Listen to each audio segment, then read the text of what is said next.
ഇന്ന് നിങ്ങൾ ഈ വീഡിയോ ക്ലിക്ക് ചെയ്തിട്ടുണ്ടെങ്കിൽ അത് യാദൃച്ഛികമല്ല. ഇത് മഹാദേവൻ്റെ തീരുമാനമാണ്. എൻ്റെ ഭക്തർക്കൊരു വഴി കാട്ടണമെന്ന് ഭഗവാൻ തീരുമാനിച്ചതാണ്.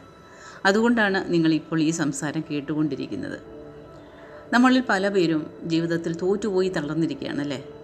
എത്ര പ്രാർത്ഥിച്ചാലും കഷ്ടങ്ങൾ തീരുന്നില്ലല്ലോ. അമ്പലം തോറും കയറി ഇറങ്ങി എന്നിട്ടും എൻ്റെ തലയിലെഴുത്ത് മാറുന്നില്ലല്ലോ എന്നെല്ലാം കണ്ണുനീരോടുകൂടി പറയുന്നവരുണ്ടാകും അല്ലേ. കണ്ണുനീരോടുകൂടി ഉറങ്ങാൻ പോകുന്നവർ എത്ര പേരുണ്ട്. നിങ്ങളോട് ഞാനൊരു ട്രൂത്ത് പറയട്ടെ. ദൈവം കല്ലല്ല, അവർ കരുണയോടുകൂടി തന്നെയാണുള്ളത്. എന്നാൽ അവരോട് എങ്ങനെയാണ് സംസാരിക്കേണ്ടതെന്നും അവരെ എങ്ങനെ വിളിക്കണമെന്നും നമ്മൾക്ക് അസൂക്ഷ്മം അറിയില്ല. ഒരു പൂട്ടിയിട്ട് കതവ് തുറക്കണമെങ്കിൽ ശരിയായ ഒരു താക്കോൽ വേണമല്ലേ. തെറ്റായ താക്കോൽ വെച്ച് തിരിച്ചാൽ കതവ് തുറക്കുമോ? ഇല്ല. അതേപോലെ തന്നെയാണ് ഈശ്വരനെ അറിയാൻ മന്ത്രം എന്ന ഒരു താക്കോലുള്ളത്. അത് ശരിയായ രീതിയിൽ പ്രയോഗിച്ചാൽ മാത്രമേ നിങ്ങളുടെ കഷ്ടങ്ങൾ തീരുകയുള്ളൂ. ഇന്ന് ഞാൻ നിങ്ങളോട് പറയുന്നത് വെറും വാക്കല്ല. ഇത് സിദ്ധറുകൾ മുതൽ ജ്ഞാനികൾ വരെ ഭഗവാനെ അറിയാനും അനുഭവിക്കുവാനും കൈക്കൊണ്ട രഹസ്യമുറയാണ്. ഇത് നിങ്ങൾ മുഴുവനും അറിയണമെങ്കിൽ ഈ വീഡിയോ തള്ളിവിടാതെ അവസാനം വരെ കാണണം. കാരണം മന്ത്രം എന്നത് തീ പോലെയാണ്. ശരിയായ രീതിയിൽ ഉപയോഗിച്ചാൽ വെളിച്ചം തരും, തെറ്റായ രീതിയിൽ ഉപയോഗിച്ചാൽ എരിച്ചു കളയും. അതുകൊണ്ട് മുഴുവനും കേട്ട് മനസ്സിലാക്കുക. വീഡിയോയ്ക്കുള്ളിൽ പോകും മുൻപ് പ്രപഞ്ചനാഥനായ മഹാദേവൻ്റെ അനുഗ്രഹം നിങ്ങൾക്ക് കിട്ടാൻ മറക്കാതെ ലൈക്ക് ചെയ്ത് മനസ്സിൽ ഓം നമഃശിവായ എന്ന ഒരു പ്രാവശ്യം പറയുക. ആ പരമ്പൊരുളെ തേടിപ്പോകാൻ റെഡിയല്ലേ നിങ്ങൾ? മനസ്സിനെ ശരിയായി സംരക്ഷിക്കുകയും ശുദ്ധമാക്കുകയും ചെയ്യുന്നതാണ് യഥാർത്ഥ മന്ത്രം. അതിലൂടെ ദൈവത്തെ അനുഭവിക്കാം. ഇന്നത്തെ ശാസ്ത്രം എന്താണ് പറയുന്നതെന്നറിയാമോ? Everything is vibration. അതായത് ഈ ലോകം മുഴുവനും ഒരു സ്പന്ദനമാണ് എന്നാണ്. നിങ്ങളുടെ ശരീരം, നിങ്ങൾ ശ്വസിക്കുന്ന കാറ്റ്, നിങ്ങൾ കുടിക്കുന്ന ജലം എല്ലാമേ ഓരോ വൈബ്രേഷൻസാണ്. ശിവൻ ആരാണ്? അവനാണ് ഈ പ്രപഞ്ചത്തിൻ്റെ ആദിനാദം. ഓം എന്ന ശബ്ദരൂപമാണ് ഭഗവാൻ. നിങ്ങൾ എപ്പോഴെല്ലാം മന്ത്രത്തെ ശരിയായ രീതിയിൽ ഉച്ചരിക്കുന്നോ അപ്പോഴെല്ലാം നിങ്ങളുടെ ശരീരത്തിലിരിക്കുന്ന നെഗറ്റീവ് വൈബ്രേഷൻസ് ഇല്ലാതായി ഒരു ദൈവിക ശക്തി ഉണ്ടാകും. നിറയെ പേര് പറയും, ഞാൻ മനസ്സിനുള്ളിലെ ദൈവത്തെ പ്രാർത്ഥിക്കുന്നു, വായി തുറന്ന് പറയണോ എന്ന്. നല്ലതായിട്ട് ശ്രദ്ധിക്ക്. മനസ്സിനുള്ളിൽ വിചാരിക്കുന്നത് പ്രാർത്ഥനയാണ്, വായ് കൊണ്ട് ഉച്ചരിക്കുന്നതാണ് മന്ത്രം. നിങ്ങൾ ശബ്ദമായിട്ടോ അല്ലെങ്കിൽ ചുണ്ടുകൾ അനക്കിയോ മന്ത്രം ചൊല്ലുമ്പോൾ നാക്ക് വായുടെ മുകളിൽ തൊടും. അത് നിങ്ങളുടെ തലച്ചോറിലിരിക്കുന്ന ചില ഞരമ്പുകളെ ഉണർത്തിവിടും. അതാണ് നിങ്ങൾക്ക് മനസ്സമാധാനത്തെയും തെളിവിനെയും കൊടുക്കുന്നത്. മഹാദേവന് ഇഷ്ടപ്പെട്ടത് അഭിഷേകം മാത്രമല്ല, ആത്മാർത്ഥമായ മന്ത്രോച്ചാരണവും ഭഗവാന് വളരെയധികം ഇഷ്ടമാണ്. അപ്പോൾ എന്തു മന്ത്രത്തെയാണ് നമ്മൾ ചൊല്ലേണ്ടത്? എങ്ങനെയാണ് ചൊല്ലേണ്ടത്? എപ്പോഴാണ്? ഏത് ദിക്കിലിരുന്ന് വേണം പറയാൻ? മന്ത്രം ചൊല്ലാൻ തുടങ്ങുന്നതിന് മുൻപ് നമ്മൾ നമ്മളെ തയ്യാറാക്കണം. ഒരു വിശേഷപ്പെട്ട വ്യക്തിയെ കാണാൻ പുറപ്പെടണമെങ്കിൽ നമ്മൾ എത്ര ശുദ്ധമായി മര്യാദയായിട്ടാണ് ചെല്ലുന്നത് അല്ലേ? അപ്പോൾ ഈ ഉലകത്തെ ആട്ടിപ്പടയ്ക്കുന്ന ആ ഈശ്വരനെ കാണാൻ പോകണമെങ്കിൽ എത്ര ശുദ്ധമായിട്ടാണ് നമ്മൾ ഇരിക്കേണ്ടത്? കരുണാമൂർത്തിയായ മഹാദേവനെ വണങ്ങാൻ പ്രത്യേക സമയമൊന്നും ആവശ്യമില്ല. എങ്കിൽ പോലും ചില സമയങ്ങളിൽ ഫലം 100 മടങ്ങ് കിട്ടണമെങ്കിൽ നിങ്ങൾ തിരഞ്ഞെടുക്കേണ്ട സമയം ബ്രഹ്മമുഹൂർത്തമാണ്. അതായത് അതിരാവിലെ 4 മണി മുതൽ 6 മണി വരെയുള്ള സമയം. എന്തിനാണ് ഈ സമയം? ഈ നേരത്തിലാണ് ഭൂമിക്കും പ്രകൃതിക്കുമിടയിൽ ഒരു ഡീപ്പ് കണക്ഷൻ ഉണ്ടാകുന്നത്. ഓസോൺ പടലം ശുദ്ധമായി ഇരിക്കുന്ന സമയം. സിദ്ധന്മാരും ഋഷിമാരും സൂക്ഷ്മ രൂപത്തിൽ സഞ്ചരിക്കുന്ന നേരമാണിത്. ഈ നേരത്തിൽ നിങ്ങൾ വയ്ക്കുന്ന പ്രാർത്ഥന നേരിട്ട് മഹാദേവൻ്റെ കാതിൽ പോയി ചേരും.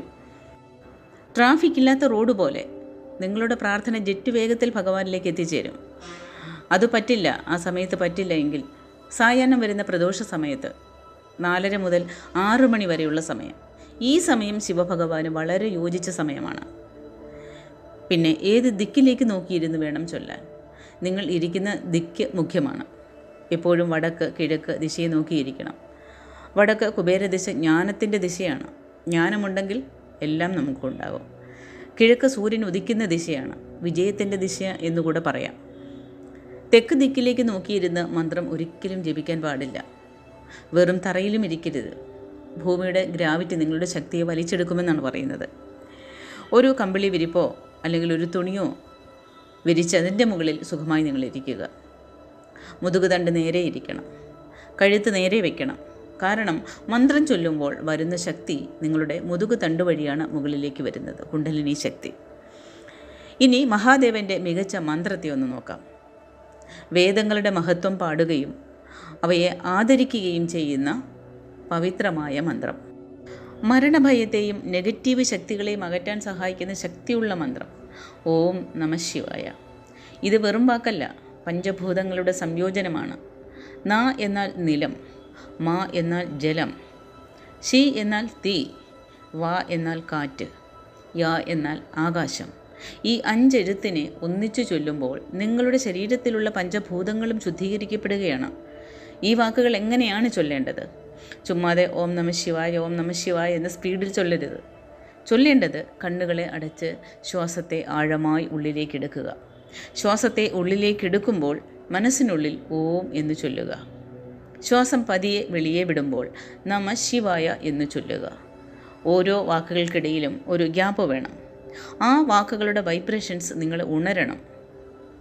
ഓം നമഃ ശിവായ ഇങ്ങനെ ചൊല്ലുമ്പോൾ നിങ്ങളുടെ മനസ്സ് സമനിലയാകും, പതർച്ച കുറയും, ബ്ലഡ് സർക്കുലേഷൻസ് ക്രമപ്പെടും. എല്ലാത്തിലും ഉപരി നിങ്ങളുടെ ആത്മാവ് ഭഗവാനെ നോക്കി ചെല്ലാൻ തുടങ്ങും. ഇനി മരണഭയത്തെ നീക്കുന്ന മഹാമൃത്യുഞ്ജയ മന്ത്രത്തെ നോക്കാം. നിറയെ പേര് ശരീരസുഖമില്ലാതെ കഷ്ടപ്പെടുന്നവരുണ്ട്. ഡോക്ടറെ കഴിഞ്ഞു എന്ന് പറയുന്ന ആ ഒരു പരിതാപമായ സാഹചര്യം, അപകടഭയം, അകാല മരണഭയം, ഇതിനെല്ലാം ഒരേ മരുന്ന് ഈ മന്ത്രമാണ്. ഈ മന്ത്രത്തെ പറഞ്ഞു തന്നവനാണ് മാർക്കണ്ഡേയൻ. എല്ലാവർക്കും അറിയാവുന്നതാണ്. യമൻ പാശക്കയർ വീശിയപ്പോൾ ഈ മന്ത്രത്തെ ചൊല്ലിയാണ് മാർക്കണ്ഡേയൻ യമനെ ജയിച്ചത്. മഹാദേവൻ ലിംഗത്തെ ഉടച്ച് വെളിയിൽ വന്ന് മാർക്കണ്ഡേയനെ രക്ഷിച്ചു എന്നാണ് പറയുന്നത്. മന്ത്രം ഓം ത്രയംബകം യജാമഹേ സുഗന്ധിം പുഷ്ടിവർദ്ധനം ഉർവാരുകമിവ ബന്ധനാൻ മൃത്യോർമുക്ഷീയ മാമൃതാത്. ഇത് വളരെ പ്രശസ്തമായ മഹാമൃത്യുഞ്ജയ മന്ത്രമാണ്. ശിവഭക്തിയിൽ ഏറ്റവും ശക്തമായ മന്ത്രങ്ങളിൽ ഒന്നായിട്ടാണ് ഇതിനെ കാണുന്നത്. ഓം ത്രയംബകം യജാമഹേ. 3 കണ്ണുള്ള ഭഗവാൻ ശിവനെ ഞങ്ങൾ ആരാധിക്കുന്നു. ഇവിടെ ത്രയംബകം എന്നത് ശിവൻ്റെ 3 കണ്ണുകളെയാണ് സൂചിപ്പിക്കുന്നത്. ജ്ഞാനം, കാഴ്ച, ആത്മബോധം എന്നൊക്കെയാണ് പ്രതീകമായി പറയുന്നത്. സുഗന്ധിം പുഷ്ടിവർദ്ധനം, സുഗന്ധമുള്ളവനും എല്ലാത്തിനെയും വളർത്തി സംരക്ഷിക്കുന്നവനും. ശിവൻ വെറും ഭയപ്പെടുത്തുന്ന ദൈവമല്ല, ജീവൻ്റെ വളർച്ചയ്ക്കും സമൃദ്ധിക്കും കാരണമായ കരുണാമൂർത്തിയാണെന്നാണ് ഇവിടെ പറയുന്നത്.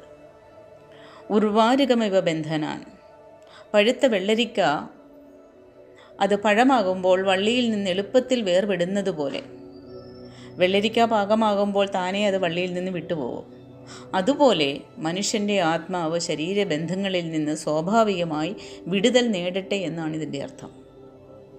മൃത്യോർമുക്ഷീയ മാമൃതാത്, മരണത്തിൻ്റെ ഭയത്തിൽ നിന്ന് ഞങ്ങളെ മോചിപ്പിച്ച് അമൃതത്തിലേക്ക് കൊണ്ടുപോകണമേ. ഇവിടെ മരണം എന്ന് പറഞ്ഞത് ശരീരമരണം മാത്രമല്ല, ഭയം, ദുഃഖം, ആശങ്ക, അജ്ഞാനം എല്ലാം കൂടിയാണ്. അതിൽ നിന്ന് നമ്മളെ മോചിപ്പിച്ച് ആത്മസത്യത്തിലേക്ക് നയിക്കണമെന്നാണ് ഈ പ്രാർത്ഥന. അപ്പോൾ ഇത് ഒറ്റ വരിയിൽ പറഞ്ഞു കഴിഞ്ഞാൽ, ശിവനെ ഞങ്ങളെ ഭയത്തിൽ നിന്നും അജ്ഞാനത്തിൽ നിന്നും മോചിപ്പിച്ച് ആത്മശാന്തിയിലേക്കും അമൃതാനുഭവത്തിലേക്കും കൊണ്ടുപോകണമേ. ഇത് ഒരു മന്ത്രം മാത്രമല്ല, ജീവിതത്തിലുള്ള ഭയം കുറയ്ക്കാനും മനസ്സിൻ്റെ സ്ഥിരത കിട്ടാനും മരണഭയം പോലും ലഘൂകരിക്കാനും സഹായിക്കുന്ന ഒരു ആത്മീയ പ്രാർത്ഥനയായിട്ടാണ് ഇതിനെ കാണേണ്ടത്. ഈ മന്ത്രം ദിവസവും രാവിലെ കുളിച്ചു വന്ന് 108 പ്രാവശ്യം, അല്ലെങ്കിൽ നിങ്ങളെക്കൊണ്ട് പറ്റുന്ന കണക്കിൽ കുറഞ്ഞത് 27 പ്രാവശ്യമെങ്കിലും ചൊല്ലണം. രോഗങ്ങൾ നിങ്ങളെ വിട്ടുപോകും, വീട്ടിൽ ദുർമരണങ്ങൾ നടക്കില്ല, കുഞ്ഞുങ്ങളുടെ ആയുസ് കൂടും. ഇത് സത്യമായ കാര്യമാണ്. രുദ്രാക്ഷം എന്ന് പറയുമ്പോൾ നമുക്കറിയാം ശിവൻ്റെ കണ്ണിൽ നിന്ന് കണ്ണുനീരാണെന്നല്ലേ. മഹാദേവൻ 1000 ആണ്ടുകൾ ധ്യാനത്തിൽ, അതായത് ലോക നന്മയ്ക്ക് വേണ്ടിയിട്ട് ഇരുന്നപ്പോൾ ഭഗവാന്റെ കണ്ണുകളിൽ നിന്ന് ഒഴുകിയ നീർത്തുള്ളികളാണ് രുദ്രാക്ഷമരമായിട്ട് മാറിയതെന്നാണ് പറയുന്നത്. അതുകൊണ്ട് രുദ്രാക്ഷമാലയെ കയ്യിൽ വെച്ചുകൊണ്ട് മന്ത്രം ചൊല്ലിയാൽ അത് വളരെ വേഗത്തിൽ ഭഗവാനെ ആകർഷിക്കും. എത്ര പ്രാവശ്യം ചൊല്ലണം? നമ്മുടെ ശാസ്ത്രങ്ങളിൽ 108 പ്രാവശ്യം ചൊല്ലുന്നതാണ് നല്ലതെന്നാണ് പറയുന്നത്.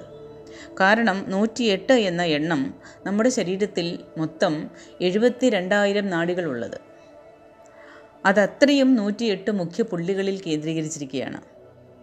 അപ്പോൾ ഈ 108 പ്രാവശ്യം ചൊല്ലുമ്പോൾ നിങ്ങളുടെ ശരീരവും ഈ പ്രപഞ്ചശക്തിയും ഒന്നു ചേരുകയാണ്.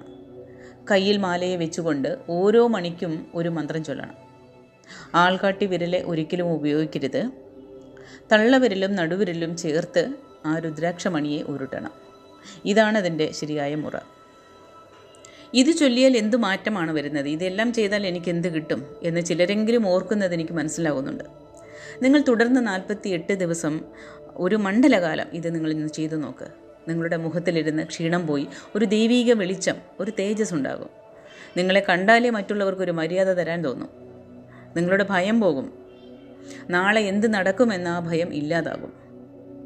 എൻ്റെ ഭഗവാനുണ്ട്, എൻ്റെ ശിവനുണ്ട്, എനിക്ക് അവൻ നോക്കിക്കൊള്ളുമെല്ലാം എന്ന ഒരു അസാധാരണമായ ധൈര്യം വരും. തീർക്കാൻ പറ്റില്ല എന്ന് വിചാരിച്ച കടം പ്രശ്നമോ കുടുംബ പ്രശ്നമോ പോലും താനേ തീരും. എല്ലാത്തിനും ഒരു വഴി ഉണ്ടാകും. മഹാദേവൻ ആരെയെങ്കിലും നിങ്ങൾക്ക് വേണ്ടിയിട്ട് അയക്കും. നിങ്ങൾ എന്തു പറഞ്ഞാലും അതങ്ങനെ തന്നെ ഫലിക്കും. നാക്കിൽ സരസ്വതി കടാക്ഷമുണ്ടാകുമെന്നർത്ഥം. വളരെ പ്രധാനമായിട്ട് ഇനി ഒരു കാര്യം ഞാൻ പറയാം. മന്ത്രം ചൊല്ലുമ്പോൾ ചെയ്യാൻ പാടില്ലാത്ത കുറേ തെറ്റുകളുണ്ട്. വേഗം ചൊല്ലി തീർത്തിട്ട് സീരിയൽ കാണാൻ പോകണമെന്ന് കരുതി കടമയ്ക്ക് വേണ്ടി ചൊല്ലരുത്. 10 മിനിറ്റേ നിങ്ങൾക്ക് ചൊല്ലാൻ പറ്റുള്ളൂ എങ്കിൽ പോലും അത് ആത്മാർത്ഥമായിട്ട് ചൊല്ലുക.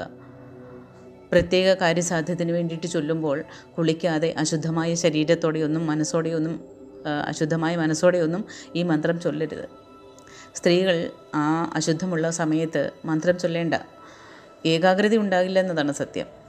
മനസ്സിനുള്ളിൽ ഭഗവാനെ എപ്പോഴും ഏതവസ്ഥയിലും വിളിക്കാമെന്ന കാര്യവും നമ്മൾ മറക്കരുത്. പരിപൂർണ വിശ്വാസത്തോടെ മാത്രം ജപിക്കുക.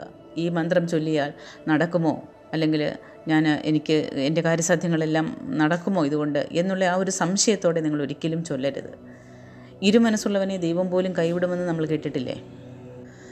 ജീവിതം എന്ന് പറയുമ്പോൾ അതൊരു യുദ്ധഭൂമിയാണ് അല്ലേ പലർക്കും. ഇതിൽ നമ്മൾ തനിച്ച് പോരാടേണ്ട ആവശ്യമുണ്ടോ? നമുക്ക് വേണ്ടി വിഷത്തെ കുടിച്ചവർ, അവർ ചുടുകാട്ടിൽ നൃത്തം ചെയ്യുന്നവർ, ഭിക്ഷയെടുക്കുന്നവർ, എന്തിനാണിതെല്ലാം? നമ്മൾ അവരുടെ സന്താനങ്ങളാണ്. തൻ്റെ മക്കൾക്ക് വേണ്ടി നമ്മുടെ കർമ്മത്തെ എല്ലാം തീർക്കാൻ ഇത്രയും കരുണയുള്ള അച്ഛനുള്ളപ്പോൾ നമ്മൾ എന്തിനാണ് അനാഥരാണെന്ന് വിചാരിച്ച് കരയുന്നത്? ഇന്നു മുതൽ ഇല്ല, ഇപ്പോൾ മുതൽ തുടങ്ങുക. നാളെ അതിരാവിലെ എഴുന്നേറ്റ് കുളിച്ച് മഹാദേവൻ്റെ ചിത്രത്തിന് മുന്നിൽ ഒരു വിളക്കേറ്റി വെച്ച് കണ്ണുകളെ മൂടി ഓം നമഃശിവായ എന്ന് ചൊല്ലി നോക്ക്. ആ നിശബ്ദതയിൽ ഭഗവാന്റെ സാമീപ്യം, ആ സ്പർശം നിങ്ങൾക്ക് അനുഭവിക്കാൻ പറ്റും. നിങ്ങളുടെ കണ്ണീർ തുടയ്ക്കപ്പെടും. നിങ്ങളുടെ ജീവിതം തീർച്ചയായിട്ടും മാറും. ഈ വീഡിയോ നിങ്ങൾ ഇവിടെ വരെ കണ്ടിട്ടുണ്ടെങ്കിൽ നിങ്ങളുടെ ജീവിതത്തിൽ ഒരു മാറ്റം ഏർപ്പെടുമെന്ന് ഞാൻ വിശ്വസിക്കുന്നു. 100% ഇത് സത്യം. ഇതുപോലുള്ള ആത്മീയ രഹസ്യങ്ങളും ശിവഭഗവാന്റെ മഹിമകളെ പറ്റിയും തുടർന്ന് അറിയുവാൻ വേണ്ടി നമ്മുടെ ചാനലിനെ ഫോളോ ചെയ്യാൻ തുടങ്ങിക്കൊള്ളുക. നിങ്ങൾക്ക് ഭഗവാനെ ഇഷ്ടമാണെങ്കിൽ, നിങ്ങളുടെ കഷ്ടങ്ങൾ തീരണമെങ്കിൽ കമൻറ്റ് ബോക്സിൽ ഓം നമഃശിവായ എന്ന് ടൈപ്പ് ചെയ്ത് നിങ്ങളുടെ ഇഷ്ടത്തെ അറിയിക്കുക. എന്നും ഭഗവാന്റെ അനുഗ്രഹം നിങ്ങൾക്കുണ്ടാകട്ടെ.